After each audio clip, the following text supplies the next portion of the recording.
todos o nosso abraço fraterno e solidário, a cada uma que aceitou o convite para participar dessa jornada de reflexão, mais uma iniciativa extremamente positiva dos sindicatos de engenheiros, SENGE e da FICENGE, um momento singular da nossa história, ter a oportunidade de fazer essa reflexão coletiva e diversificada, assume uma enorme relevância no momento em que o curtíssimo prazo nos absorve praticamente a totalidade do nosso tempo. E, infelizmente, nós estamos distante de uma perspectiva de médio e longo prazo. Nesse sentido que a minha fala será fundamentalmente para tentar situar, no meu modo de ver, certamente, o Brasil desse início do século XXI, a partir de uma perspectiva histórica e internacional. Eu quero começar dizendo que nós somos um país que faz parte de um sistema de dimensão global desde o momento em que ele se tornou dominante na transição da antiga sociedade agrária para a sociedade urbana industrial, portanto, em torno de 300 anos atrás, quando a mecanização e o capitalismo industrial se instalou a partir da Inglaterra e, diferentemente da antiga sociedade agrária, cuja principal referência eram os impérios indianos e chinês, respondiam por quase 40% da população do mundo, que não chegava a 1 bilhão de pessoas ainda, em 1800, era uma sociedade que não se organizava de forma hierárquica e centralizada a partir de uma referência, de um centro dinâmico. E a partir da Inglaterra, a partir da primeira revolução industrial e tecnológica, a partir da industrialização, a mecanização do trabalho, nós vamos ter, então, a ordem capitalista se instalada a partir da existência de um centro dinâmico e países, territórios, ou mesmo até impérios, que dependem a sua dinâmica interna desta relação com o centro dinâmico.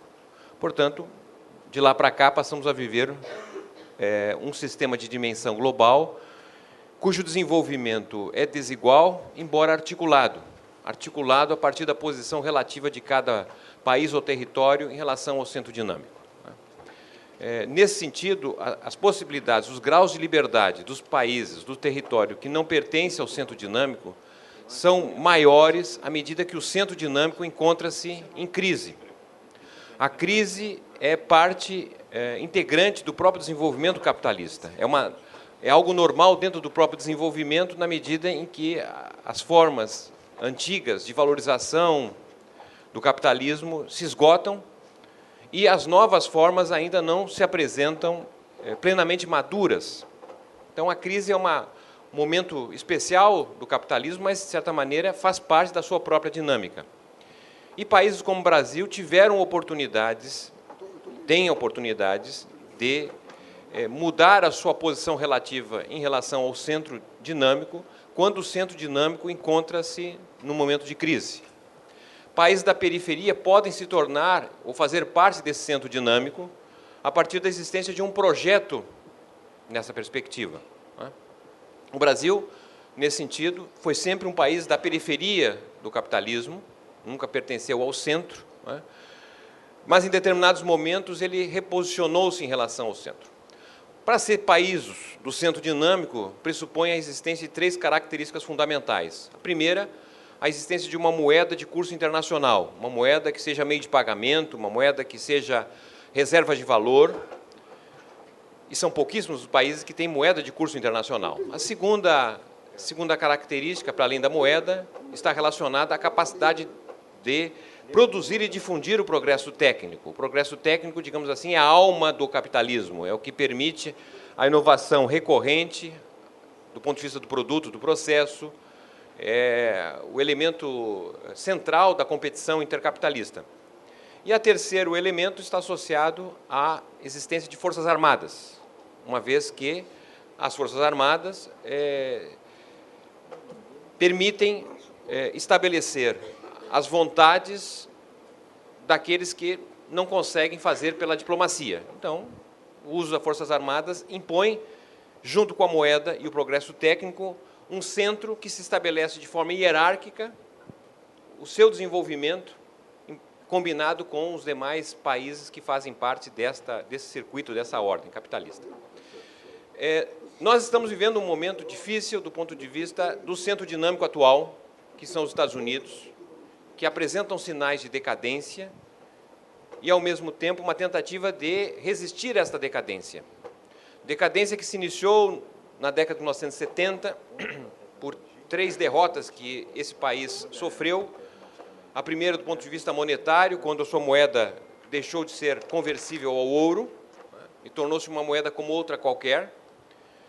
E, para isso, nesse sentido, foram feitas uma série de iniciativas para evitar que a decadência se fortalecesse, como a aproximação com a China, lá em 73 e 74, como tornar os contratos do comércio do petróleo em dólar e não mais ao ouro, especialmente no chamado bloco soviético.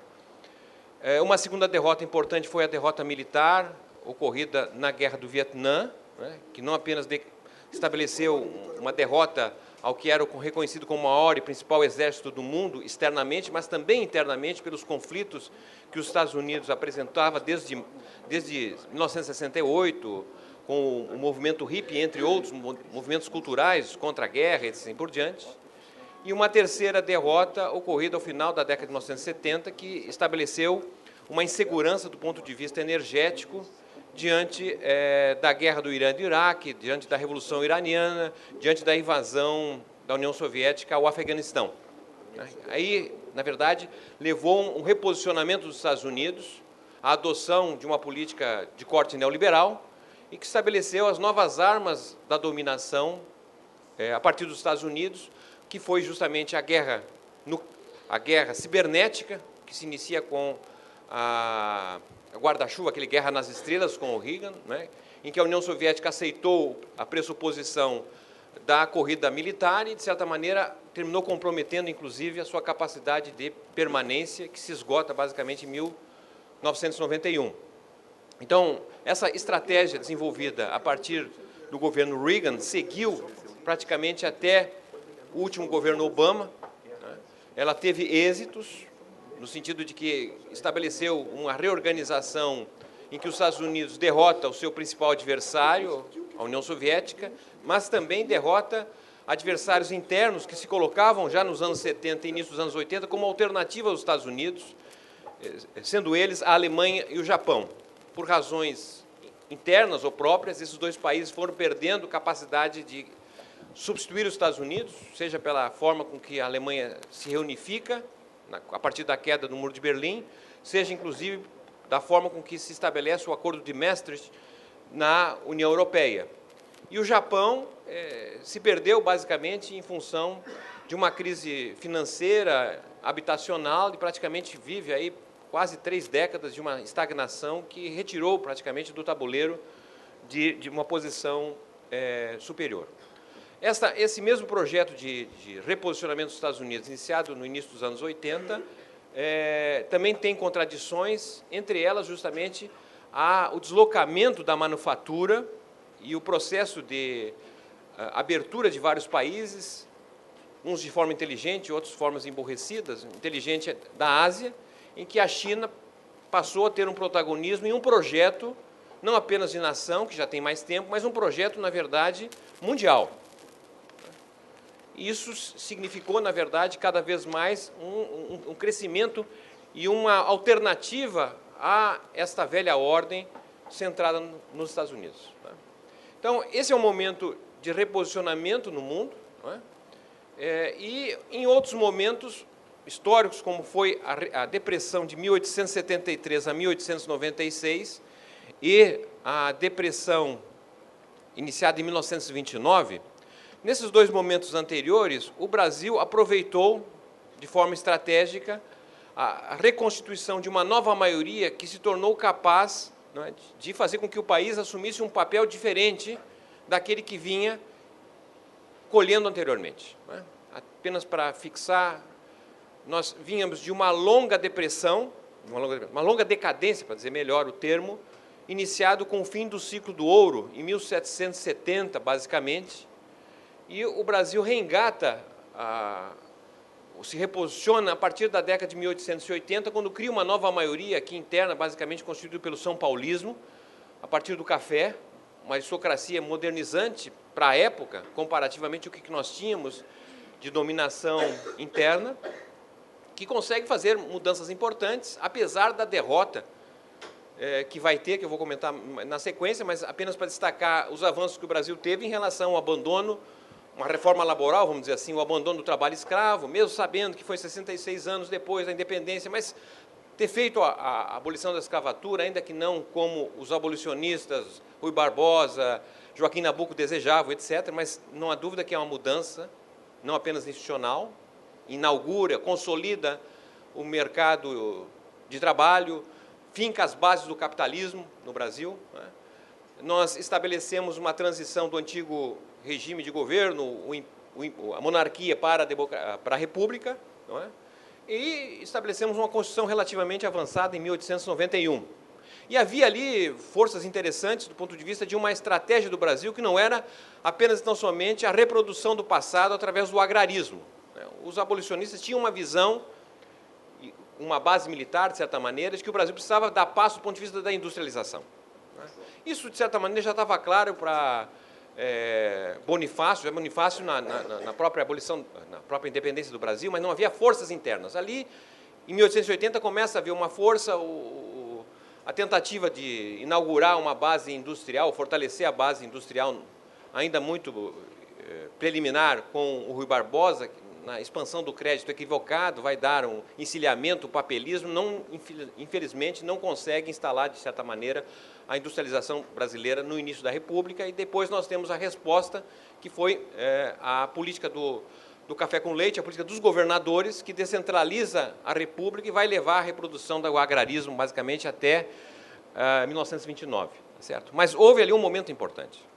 Nós tivemos também, a partir da década de 30, uma nova maioria que se reorganizou no Brasil em torno de um projeto urbano-industrial, né, que fincou as bases da industrialização, o Estado moderno que nós temos, não é? Uma série de avanços, vamos dizer assim, importantes que se dá a partir da perspectiva que vem dos positivistas do final do século XIX no Brasil e os tenentistas. Né? A década de 20 é uma década muito importante, com o nascimento do Partido Comunista, da Semana da Arte Moderna, da presença de uma classe média assalariada, ainda que pequena, nas grandes cidades, ou seja, há uma conjuntura que favorece a possibilidade de um estancieiro, né, do Rio Grande do Sul, ex-governador, ex-membro do governo de Washington Luiz, oferecer uma alternativa que não era aquela que o próprio Júlio Prestes defendia em substituição ao Washington Luiz, dizendo que, diante da decadência do café, a laranja substituiria o Brasil. Então, ali há uma convergência de forças, um movimento, a despeito dos Estados Unidos serem contra a industrialização da América Latina e do Brasil, em especial, nós conseguimos fazer isso por uma força interna muito grande, por um movimento que não é pequeno, e que permitiu, basicamente, em 5 décadas, o Brasil deixar de ser um país primitivo, né? O que era o Brasil dos anos 20 era uma coisa horrorosa, do ponto de vista da sociedade, da infraestrutura, e se tornar simplesmente a 8ª economia mais rica do mundo. Obviamente que foi uma expansão econômica sem os avanços sociais que seriam possíveis em função do avanço da base material, mas aí tem que ver com os acordos internos, dos problemas que tivemos, tá certo? Das reformas que não foram feitas, porque não tivemos uma revolução burguesa para valer, não fizemos reforma agrária, não fizemos reforma tributária, não fizemos reforma social, e os efeitos se vêem, inclusive, hoje, né, cuja maior bancada que nós temos no parlamento é constituída pelo agrarismo. Né? Agrarismo que deriva justamente do poder da propriedade rural, sem reforma agrária, permitiu e permite que 40 mil proprietários rurais, que dominam 50% da terra agriculturável do Brasil, não é? Elejam uma bancada de mais de 200 deputados, enquanto nós temos 6 milhões de trabalhadores da agricultura familiar que elegem 3 deputados federais. Né? O sistema político brasileiro. Bom, O que eu quero chamar a atenção é que esses momentos de avanço, eles foram, na verdade, obstaculizados por retrocessos, por derrotas.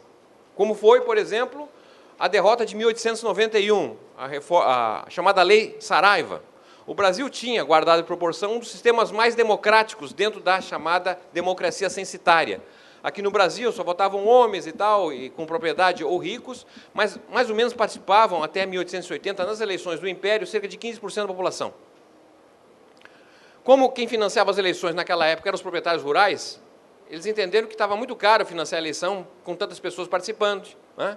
E aí a lei Saraiva estabelece que para participar do processo eleitoral vai ser tão somente homens ricos com propriedade, mas alfabetizados. E isso reduziu porque tinha muita gente rica, proprietária, que infelizmente não sabia falar, então ficou de fora. O processo democrático do Brasil caiu para 3% da população e nos tornamos uns países com pouca representatividade nesse sentido, isso vai até 1930. Né? Então houve um retrocesso ali.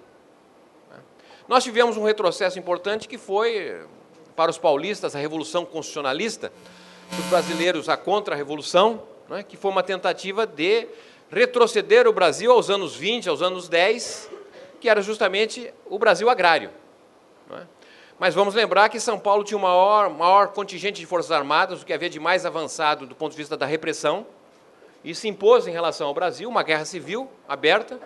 Embora as forças federais, Getúlio, vencessem a eleição, os paulistas exigiram, sobretudo os proprietários rurais, né, a aristocracia, exigiram dois requisitos que Getúlio aceitou, né, em nome da governança, em nome de um projeto do Brasil, etc. Quais os dois requisitos que comprometeram o Brasil até 1990, pelo menos, que foi o primeiro: não será possível fazer as modernizações que Getúlio pleiteava, e suas forças que o defendiam, no campo. Getúlio, você quer fazer essa coisa de indústria, quer fazer sindicato, direitos sociais, isso aí é um horror. Imagina as pessoas trabalharem aí, em vez de 7 dias por semana, trabalhar 5 ou 6, descanso semanal remunerado, férias, etc. Você quer fazer isso? Tudo bem, você ganhou, faz lá na cidade, não faz no campo. E aí nós constituímos uma especificidade no Brasil, não é? Que o novo surge e avança sem mudar o velho. Nós modernizamos, em tese, as cidades e convivemos com um campo muito atrasado, sob várias razões, e que foi responsável pela transferência, em 3 décadas, de mais de 100 milhões de pessoas do campo para a cidade e criou uma sociedade muito distorcida, que são as nossas cidades. Apesar de Rio estar sempre muito bonito, tá certo? Mas nós não temos cidades, nós temos acampamentos. Certo? Do ponto de vista do que se constituiu de cidades sem planejamento, sem organização, segregação, que derivou justamente desse enxame de pessoas que saíram do campo em função do atraso à construção das cidades. Né? Então, não tem reforma no campo, vai ter na cidade, e, de fato, a CLT, que é um marco, embora muitos ainda hoje achem que é um retrocesso, mas a CLT foi feita para algo que não existia em 43 e só foi feita por causa que tinha ditadura, porque sem ditadura, possivelmente, não teria nem a CLT. E a CLT foi feita para algo que não existia, que era trabalhador urbano. A CLT é só para trabalhador urbano, foi o que era possível. E em 1940, segundo o censo demográfico, de cada 10 trabalhadores, 1 estava na cidade e 9 no campo. Ainda que, do ponto de vista estratégico, o país cresceu pelas cidades, então vai incorporando a CLT, mas em 1980, somente 42% dos trabalhadores ocupados tinham acesso à CLT, enquanto o Brasil era a 8ª economia do mundo. O segundo requisito que foi feito e, de certa maneira, acordado, foi justamente a centralidade da industrialização em São Paulo. Nós somos contra a industrialização, mas tem que ser feita em São Paulo, porque se tirar de São Paulo, tira o poder que vinha da economia cafeeira. Era justificável que a parte da industrialização fosse mais forte, inclusive em São Paulo, porque é onde é que nós tínhamos base industrial decorrente do café. Mas não se justificaria a centralização que teve a indústria naquele estado por tanto tempo. Chegou a 2/3 do produto industrial ser em São Paulo. Por que o São Paulo? Porque os paulistas trabalham? Não. Ali é um projeto político, tá certo, de dominação, que foi mais econômica do que política, porque também, do contrário, o troco do Getúlio foi o seguinte: tudo bem, São Paulo vai continuar tendo poder econômico, as mudanças vão ser feitas na cidade, mas São Paulo não terá mais o poder político. E, de fato, se nós pegarmos 1930 a 1994, São Paulo não teve um presidente da República, salvo o Jânio Quadros, que não era paulista, mas tudo bem, fez a campanha dele lá, mas ficou 6 meses. Bom, Digo isso rapidamente, porque agora nem tenho mais tempo, mas para dizer o seguinte, o momento que nós estamos vivendo...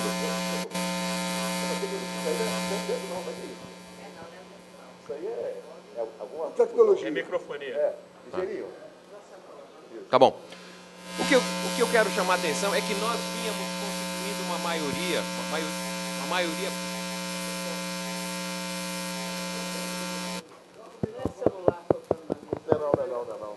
Não é nem. E agora?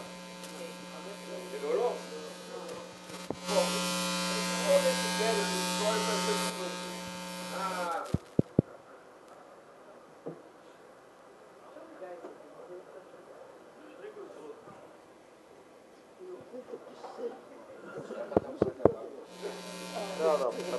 Não posso falar mais alto? Não sei se...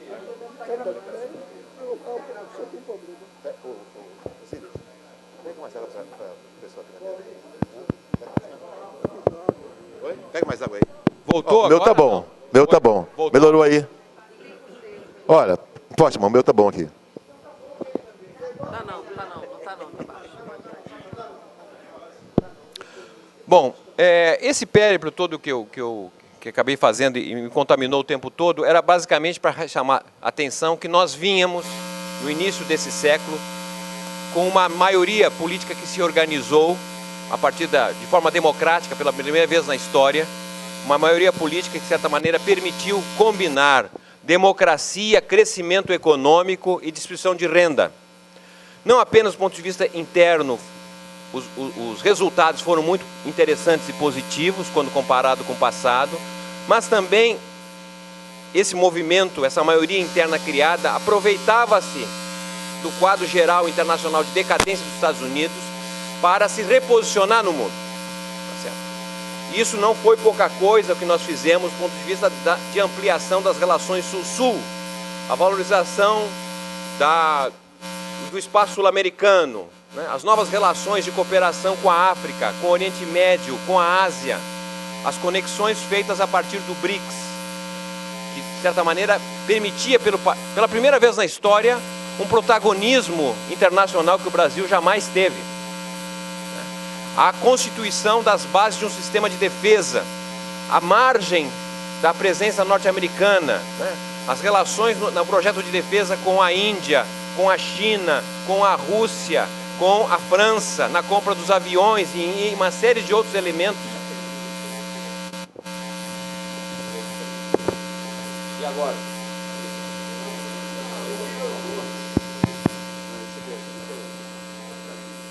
Esse aqui veio pagar. Tá difícil, eu vou usar os três aqui, então. Porque agora. Esse aqui também. Bom, eu vou acabar aqui porque.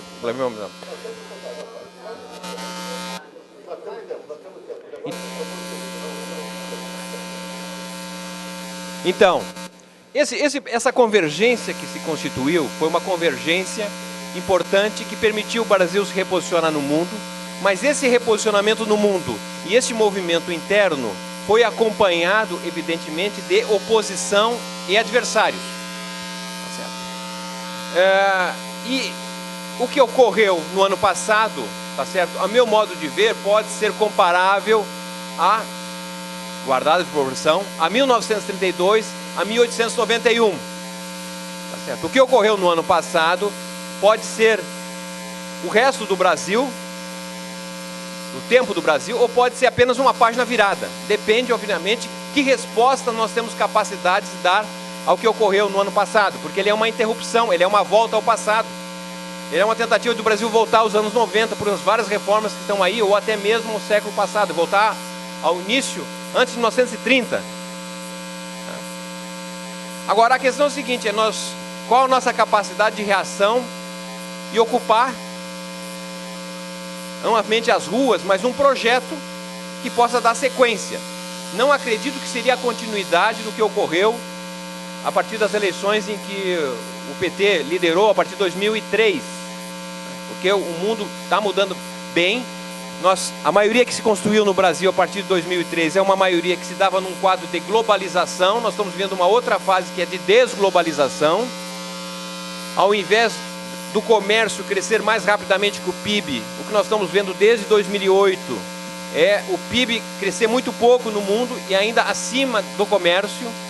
Há um processo de desfinanciarização, uma participação decadente da rentabilidade financeira no PIB, e nós estamos tendo a ascensão de políticas nacionais, nacionalistas, de defesa do conteúdo nacional e de um fortalecimento crescente do gasto militar, o que aponta para uma outra perspectiva diferente daquela que vinha até 2008. A política de conteúdo nacional tão criticada no Brasil venceu as eleições nos Estados Unidos, com o Trump. Trump defende uma política de conteúdo nacional, seja pela aquela tentativa de aplicar 1 trilhão na reconstituição da sua infraestrutura, seja na reindustrialização com um projeto tributário bastante interessante, que é de deslocar os encargos sociais e trabalhistas das empresas que exportam para as empresas que importam nos Estados Unidos. E, ao mesmo tempo, o deslocamento da tributação sobre as empresas do setor produtivo para o sistema financeiro, para o Wall Street. Eu não sei se vai ter capacidade de fazer isso, mas estou dizendo que tem algo novo. O avanço das políticas nacionais, das políticas de conteúdo nacional. Dificilmente nós imaginaríamos que um governo liberal, conservador como o inglês, agora, tem 3 meses, lançou um plano chamado Estratégia Industrial, de defesa do conteúdo na Inglaterra. Isso se deu, inclusive, da saída da União Europeia. Mudanças importantes no mundo estão ocorrendo e nós temos aqui a volta ao passado. Qual a nossa capacidade de reação frente a isso? Se nós acreditarmos que o Brasil terá saída institucional, basta nós aqui nos ativarmos e, possivelmente, termos condições de ganhar a eleição de 2018. A questão é que, infelizmente, eu acho que não tem saída institucional. Não tem saída tradicional. Os que deram o golpe e que só têm a oferecer para a nação resultados negativos, não entregarão o ossinho pela via democrática. Portanto, imagino que nós temos que trabalhar com outra perspectiva para além da saída institucional. Muito obrigado.